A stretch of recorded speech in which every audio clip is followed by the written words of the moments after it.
அப்பொழுது யாக்கோபு மிகவும் பயந்து வியாகுலப்பட்டு தன்னிடத்திலிருந்த ஜனங்களையும் ஆடுமாடுகளையும் ஒட்டகங்களையும் 2 பகுதியாக பிரித்து, ஏசா ஒரு பகுதியின் மேல் விழுந்து அதை முறிய அடித்தாலும் மற்ற பகுதி தப்பித்துக் கொள்ள இடம் உண்டு என்றான்.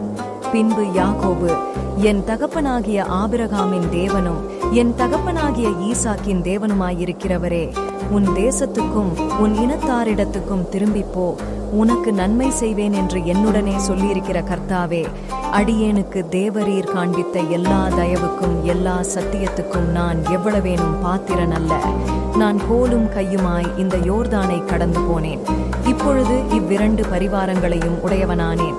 என் சகோதரனாகிய ஏசாவின் கைக்கு என்னை தப்புவியும், அவன் வந்து என்னையும் பிள்ளைகளையும் தாய்மார்களையும் முறிய அடிப்பான் என்று நான் அவனுக்கு பயந்திருக்கிறேன். தேவரீரோ, நான் உனக்கு மெய்யாகவே நன்மை செய்து உன் சந்ததியை எண்ணி முடியாத கடற்கரை மணலைப் போல மிகவும் பெருக பண்ணுவேன் என்று சொன்னீரே என்றான். இந்த வீடியோ உங்களுக்கு பிடித்திருந்தால் லைக் பண்ணுங்க, ஷேர் பண்ணுங்க, மறக்காம சப்ஸ்கிரைப் பண்ணுங்க. ஆண்டவர் உங்களை ஆசீர்வதிப்பாராக.